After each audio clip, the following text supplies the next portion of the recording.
It's my first trip to Texas, and I'm very happy to be here and to share my story with you. I'm a medical rarity. I'm that one woman in 100,000 that gets breast cancer before the age of 25. I had a better chance of being struck by lightning than being diagnosed with metastatic breast cancer at 23. But here I am. In 2013, I was living my dream. I had trained to be a ballet dancer from the time I was 4. Now, I was dancing with the Joffrey Concert Group in New York City. I was rehearsing and performing 6 days a week and was in the best shape of my life. In February of 2014, a few weeks before my 23rd birthday, I felt a lump above my left breast while showering. Because of its location, I thought it was a pulled muscle. An online search told me breast cancer was rare in 23-year-olds. While this set my mind at ease, part of me worried that I could be that rare case. Then 2 weeks later, I felt a sudden pop in my sternum during a backbending rehearsal. Again, I thought I had pulled a muscle. As time passed, the sternum pain increased. I saw a physical therapist and a sports medicine doctor who ordered x-rays, which showed no fractures. She believed it was a strain and that should heal with rest. But it never really healed, no matter how much time had passed. Being a dancer, I was not going to take time off and risk losing my parts, so I continued dancing and performing full-time, ignoring the pain. I just wanted to finish out our season. Later, I learned that the pain was caused by the cancer that had metastasized to my sternum. Neither the doctor nor the radiologist had any reason to suspect a 23-year-old woman would have sternum pain due to breast cancer. So they never looked beyond checking for fractures. After our season ended in May, I returned home to Maryland and began calling gynecologists to check out my breast lump, which by now had grown much larger. It was a nightmare. I had learned that many doctors have gatekeepers who either didn't listen to what you told them or who didn't think a 23-year-old with a breast lump was serious. And they could fit me in months later. The gatekeepers all said, "Don't worry, it's probably nothing. You're too young for breast cancer." How I wish they were right. Finally, in early June, my mom reached out to a large OB/GYN practice. This time, the gatekeeper listened. She was sympathetic to my situation and got me to see a nurse midwife who ordered a mammogram and sonogram immediately. Afterwards, I met with the radiologist, who was a very kind and older gentleman. I think he didn't want to upset me, so he said, 80% of breast lumps are benign, but get a biopsy to be sure.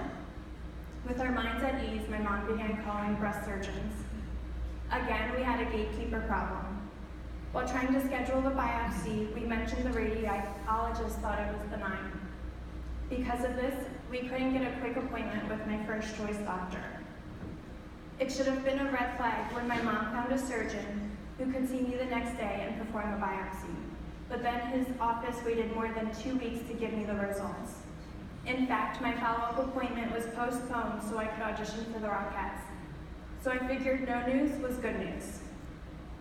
When I finally saw the doctor, he came into the examining room and just blurted out, "You have breast cancer." It came out of nowhere. My whole world turned upside down. I wondered if I would ever dance again. I didn't know how to respond, so I just started crying uncontrollably. To make a long story short, he is no longer my doctor. I got a second opinion. I went to see one of the best breast surgeons in Baltimore. He had been my first choice doctor, but the gatekeeper could not work me in. When she learned I now had a cancer diagnosis and wanted a second opinion, I saw the doctor the next day. In fact, he stayed after hours to see me. I immediately realized his reputation was very well deserved.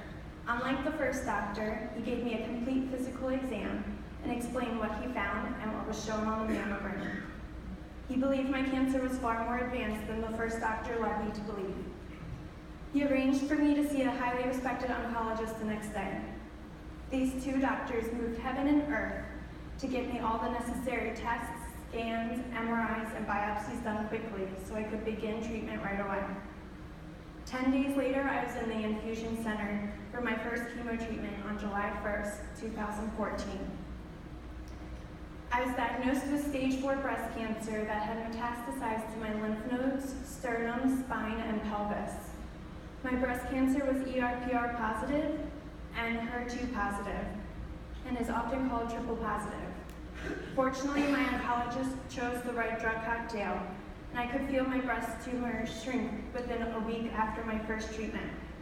It continued shrinking until it could no longer be felt 9 weeks after I started chemo. After my 6 rounds of chemo ended in October, the PET-CT scan showed no evidence of active disease. The day after Christmas, I got a double mastectomy with no reconstruction, and the pathology report found no cancer. I was thrilled.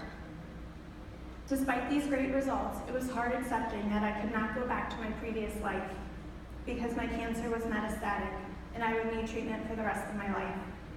HER2 breast cancer requires treatments every 3 weeks. It would be impossible finding a dance troupe whose rehearsal and touring schedule would accommodate my need for these life-saving treatments.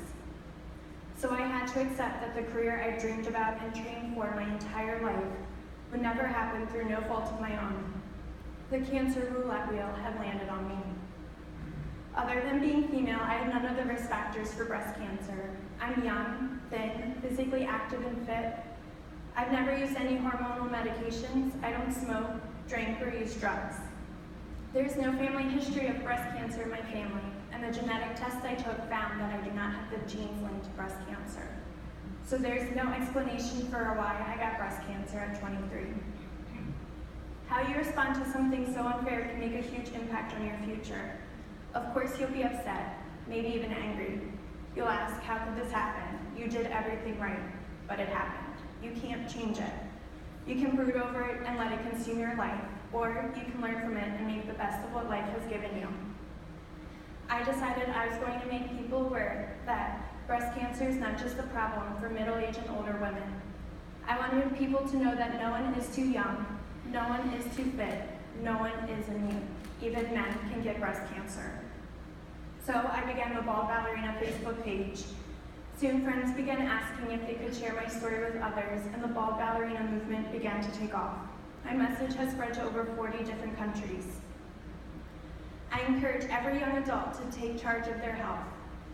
If they find something unusual in their bodies, get it checked out. It could be cancer. If a doctor refuses to order a mammogram or a sonogram, find another doctor. Be your own advocate. Through all of this, I've learned that breast cancer strikes someone under the age of 30. It is usually very fast growing and frequently metastatic at initial diagnosis. For many young women, by the time the lump is felt, the cancer has already spread to the bones, brain, liver, or lungs, as happened to me. We desperately need better treatments for young women because of this. Many treatments for hormone-driven breast cancer are designed for postmenopausal women. For younger women to use these drugs, they must either have their ovaries removed surgically or have suppress ovarian function medically.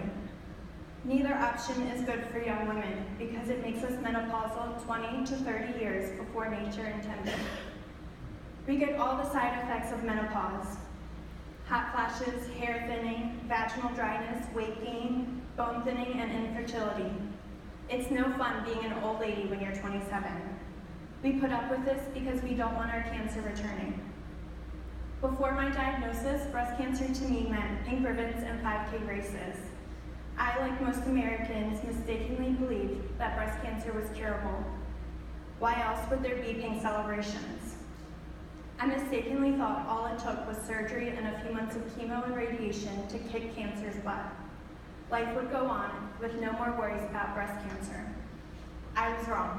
I soon learned that I would never really become a breast cancer survivor and join the happy women in pink ribbon celebrations. Breast cancer would be part of my life for as long as I was alive because cancer had spread beyond the breast. I want to help shatter those myths spread by pink ribbon organizations. I want people to know that despite all the advances in screening and treatments, breast cancer remains incurable.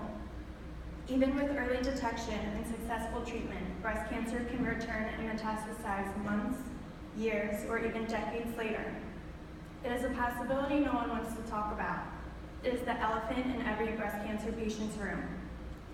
Those of us with metastatic breast cancer often feel forgotten and invisible. We're excluded from pink ribbon celebrations because we depress and frighten patients with early stage breast cancer. Less than 5% of the billions raised for breast cancer goes to metastatic breast cancer research. The bulk of the money is spent on awareness, prevention, and early detection. Despite the billions spent on prevention and early detection, death rates for breast cancer have remained steady at 40,000 annually for the last 18 years. Breast cancer is the #1 cause of cancer death in women under 50. Better treatments and more research are needed to help patients with metastatic breast cancer live longer than the median life expectancy of 2 to 3 years. We are also invisible to the general public. Once we finish chemo and our hair starts growing back, people assume that we are cured. They don't realize that even if our cancer is currently stable, we still need regular maintenance treatments to keep our cancer from progressing. We may look healthy and fit, but we have a deadly, incurable disease that is invisible on the outside. I love looking and feeling healthy, but the reality is I still have terminal breast cancer. I'm still in treatment, and I could go from being healthy to needing chemo, surgery, or radiation in a blink of an eye. Because I have metastatic breast cancer, there's no end date for my treatment. It will continue for the rest of my life. Every 3 weeks, I need a maintenance infusion that takes over 3 hours. Every 4 weeks, I get an injection to suppress my ovarian function. Every 6 months, I get an echocardiogram to see if the treatments have damaged my heart. And every 12 months, I get a brain MRI and a PET CT scan to see if the cancer has returned or spread. There is no break from this. My life revolves around medical appointments and treatments. Every time my doctor orders a scan, I worry about whether my cancer has returned. I press on my sternum to see if it hurts. I worry if I will need chemo treatments again. If there's a delay in my doctor getting back with the results, I worry it's bad news. While the thought of impending pain and death is always in the back of my mind, scan appointments bring those thoughts into the forefront. I believe a patient's outcome depends a lot on their medical team. It's been 4.5 years since I first felt my breast lump.